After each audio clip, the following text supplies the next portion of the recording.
How are we doing, guys? Your host, Donnie Scholzhofer here, back for episode number 5 of the Sickle Slapshot, and the NHL is back. And you know what that means? SCKL back in session. We're underway with season number 2 in the league's history. It's phenomenal.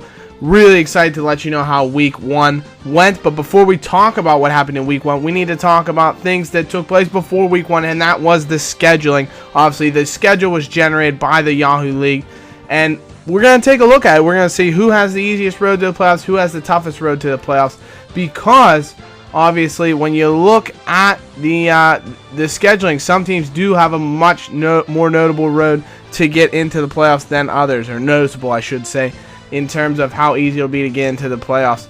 And with a 6-team playoff instead of a 4-team playoff, that could make all the difference in terms of seeding as well as who makes it. But first things first, we're going to take a look at strength of schedule. We're going to rank them from toughest to easiest. Obviously, the toughest schedule, Wayne Train, unfortunately for him. And the way we did factor this schedule was compiled by the SCKL Stats Geek. What a nerd. Troy. But he did compile, he based it on season 1 finishing, obviously, Chance of Fleuries as the league champion and finished second in the league overall, was assigned the best value of 10. Bend It Like Backstrom, the number 1 league finisher, as well as Mix and Nash It, who was the runner-up in the postseason, were both assigned a 9 in terms of their team value, and so on moving down the road in terms of the league standing. So then you have Malkin's Mouthful and so on as the teams finished. And finally, the expansion teams, instead of saying 1 was 2, 1 was 1, they're both valued at 1.5 in terms of the ranking, in terms of toughest schedule. And then he compiled it for us, and we can see Wayne Train does have the toughest schedule at 130 points. Boozin' with Bilesma expansion team will have the second toughest schedule. Boats and Hosas, not expansion, but a new owner, you do have the third toughest schedule. Malkin's Mouthful, the first playoff team you'll see with in the toughest schedule rankings. Wee Dupuis for an expansion team did have a much easier draw than Boozin' with Bilesma. Then Geyser Geese, Bend It Like Backstrom, Mix and Nash It, Teach Me How to Dougie.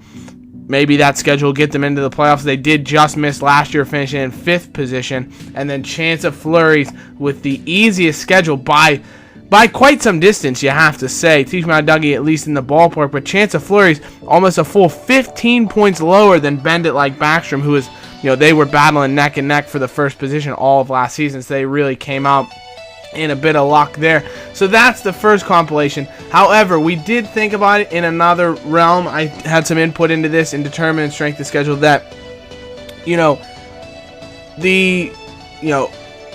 Chance of Fleuries, Bend It Like Backstrom, everyone like that is going to have, by the fact that they're the higher ranking teams and they can't play themselves, they're going to have de facto easier schedules than some of the lower rated teams. So we did kind of a factor out of those things. We decided, you know what, we're going to look at it from this perspective. Every team plays each other twice. And because of that, they then have to play 3 of the teams in the league 3 times. That includes a rival, because we have included rivalry weeks this year. Rivals for this season. We have Bend It Like Backstrom playing Mix and Nash It, Boozin' with Bilesma versus Chance of Fleuries, Geyser Geese versus Teach Me How to Dougie, Wee Dupuis versus Boats and Hosas, and then Malkin's Mouthful and Wayne Train. So they do have to play that team 3 times. Then they'll also have to play 2 other teams 3 times. So we've left the same scoring as our original strength of schedule calculation, but we only factor in the 3 teams who they'll have to play 3 times. We're just basically saying who has the toughest additional teams that they have to play a couple times, because otherwise you're playing the same teams as everybody else. In terms of that, it does change a little bit. Wayne Train's still with the toughest schedules. Chance of Fleury still with the easiest schedule. But you can see the schedule for playoff teams, Malkin's Mouthful, Bend It Like Backstrom, Mix and Nash. Those were 3 or 4 playoff teams last year. They have 3 of the 4 toughest schedules in terms of those teams that they're going to have to play. Then Boozin' with Bilesma, Wee Dupuis, Geyser Geese, Boats and Hosas let off a little bit easier. So you can see how it's changed. And the reason being, number 1, rivalries kick in. So if you take a look at it, you have teams like Chance of Fleury, for example. The 3 teams they have to play 3 times. Boats and Hosas, team that finished in last place last year and has a new owner. Wayne Train, who finished in 6th. And Boozin' with Bilesma, an expansion team. On contrast, Bend It Like Backstrom have to play Malkin's Mouthful, Mix and Nashett, their rival, and Geyser Geese, who finished in 7th. Mix and Nashett finished in 4th and made the championship. Malkin's Mouthful finished in 3rd. So a much, much tougher schedule in that regard. So you really see how things like that play out. Some other interesting scheduling notes. Boozing with Baalsma has to play the league champion, Bend It Like Backstrom, league regular season champion, I should say, Bend It Like Backstrom in week 1. Then in week 2, they have to play playoff finalist Mix and Nashett. Then in week 3, rivalry week, they'll play their rival who was the playoff champion, Chance of Fleury. So for an expansion team, how about a welcome to the league present, a little trial by fire. So tough break for Boozing with Baalsma in that regard. But enough about the schedule. Let's get into some actual action. We're going to have our week 1 recap here. We're going to go matchup by matchup. We'll take a look. Obviously, Chance of Fleury's coming off a league championship, trying to retain their crown, get off to a great start, and they did very well against expansion team Wee Wee Dupuis. Pretty solid performance. Wee Wee Dupuis did come out with a ton of wins goaltender-wise and sniped away the goal stat, but Chance of Fleury's put on a dominant performance statistically everywhere else. Hits, shots, power play, points, assists, not very close. Plus minus, he did steal away late on Sunday night, but other than that, a pretty simplistic win. Then for the league champion, the regular season last year, Bend It Like Backstrom, Troy had another very easy time of it. Baptism by fire for Boozing with Baalsma. He'll see where he needs to improve. Beaten very handily. It was tight for about, I want to say, into Thursday of last week, and then Bend It Like Backstrom had an absolute field day late in the week and really put it away. Boozing with Baalsma, though, can be happy with a bit of a goaltending performance that snaked away 2 late victories.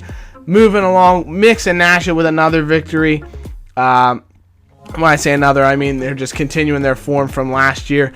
Goaltending stats, really his forte every single week. He wins with 10 victories. That's just absolute absurdity. Carey Price did pick up 5 of those. Boats and Hostess, though, a strong offensive performance. Goals, power play points, shots on goal, close in some of the other statistics. So if he can tighten up that goaltending, may have a chance moving forward. Malkin's Mouthful, a very dominant performance as well. Wins in goals, against goals, plus minus. Loses very closely in a couple categories, but a very strong week. Yet again, the 4 playoff teams from last year are top 4 yet again in the league. They're actually in the same order as they were last year, so more of the same. And finally, Wayne Train does come on top of Geyser Geese. The goaltending stats saving Matt's team, doing very well in that category, but Dan's offense was just too much for the Geese to match, and they went down. He shot down that flock of geese, I'll tell you what. So that's really what we're looking at there in terms of week 1 recap. We also have our first player of the week honors in week 1, and it does go to Martin Jones from Malkin's Mouthful. Reason being that he really carried the team. If you take away Martin Jones, there's no way he's winning a single goaltending statistic. Look at the remaining performances of his goaltenders. Martin Jones just absolutely carried Malkin's Mouthful's goaltending performances. Honorable mentions, Carey Price for Mix and Nashett, 5 wins, unbelievable stats throughout the week. Did very, very well. Vladimir Tarasenko from Chance of Fleury's, 5 goals, 4 assists, plus 6, which pretty much carried him through that plus-minus statistics. Ton of shots as well. And Jamie Benn from Bend It Like Backstrom, because he was an all-around player. Goals, assists, power play points, shots, and hits. Did very well to contribute to Bend It Like Backstrom's easy victory. So that's going to be it for week 1, and we will have this word from our advertising sponsor. Crash the Crease, brought to you by Allstate. With better hands than Pavel Datsyuk, Allstate, you're in good hands. How we doing, guys? Your host, Donnie Schulzhofer, back here with our Crash the Crease segment brought to you by Allstate. For when you crash, they'll be here. We have our first ever live in-studio guest. He's the GM, he's the coach, he's the owner of Geyser Geese. We have Matt here with us. Matt, thanks so much for joining us. Thanks, Donnie. It's a pleasure to be here live in studio. Wonderful. Now, we're going to jump right into it thick and fast with the questions here. As far as your team, you've been very notable for roster moves, roster turnover, really, from your team. Obviously, we talked about it in the first ever episode of the Sickle Slapshot. You had the least number of keepers from your original roster going into this season's draft and everything. You've then made some big moves. Obviously, you had the biggest trade of last year, trading away Steven Stamkos to bring in a lot of young guns, McKinnon, Drew, and of that nature. You've also added some veteran depth this year, bringing the likes of Camilleri, among others. You really were notable last year for having such a young team. How do you think that's going to impact you on the coming season? Well, Going into last year, obviously nothing really panned out the way we were expecting to after the initial draft, and make those two big trades, getting rid of both Stamkos and then Phaneuf in a later trade.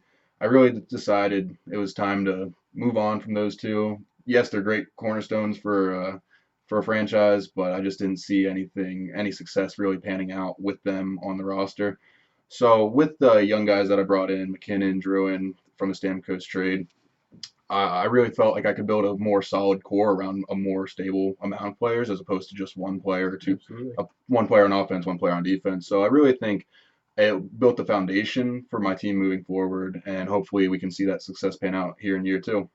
All right, now, obviously, we've expanded from a 4-team playoff last year, 4 of the 8 teams made it, to now 6 of the 10 teams making it. It means 2 teams will have a bye, while the bottom 4, 3rd to 6 teams will have to battle it out 1 week in the playoffs. That's because we've added some new GMs. We're up to 10 teams this season.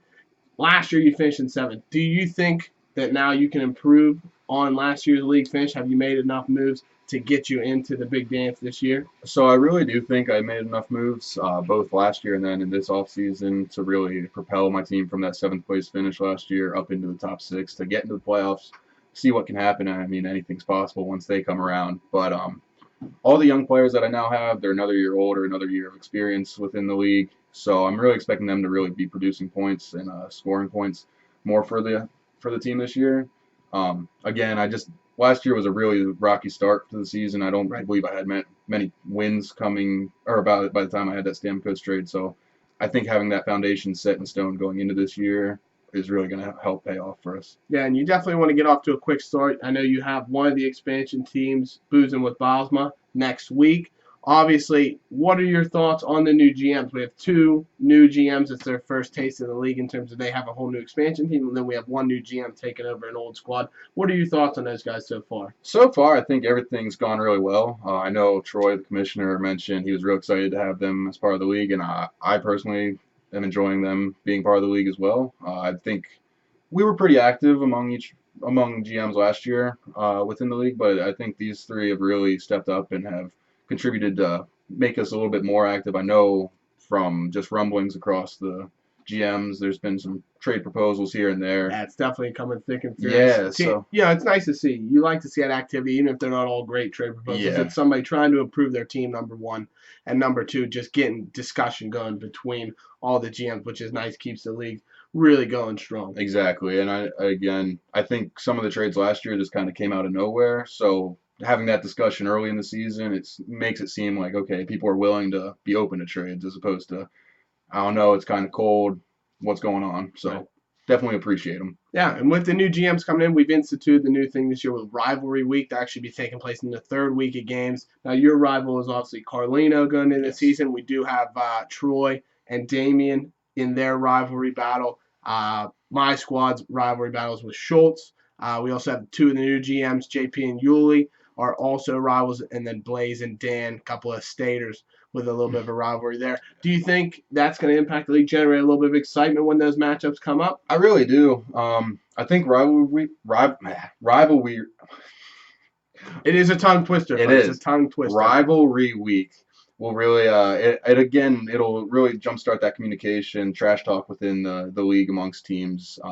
I know me personally here in week 1 playing against Dan, we made a little side bet as to whoever. But we're not betting on the league, folks. No one's throwing games. We don't have any Pete Roses here, I promise.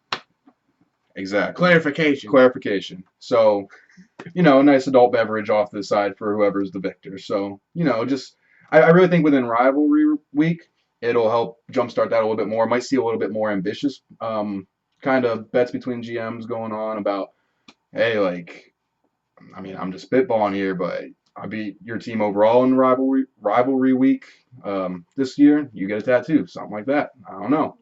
Just spitballing.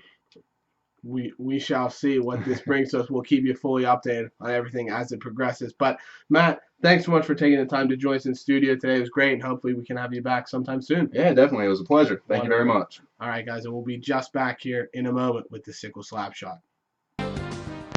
All right, guys, so that's going to be all we have for this episode. I hope you really enjoyed it. Be sure to let me know what you thought of a couple of our new features.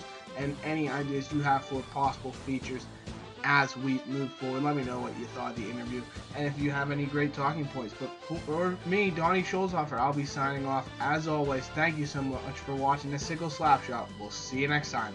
Bye-bye.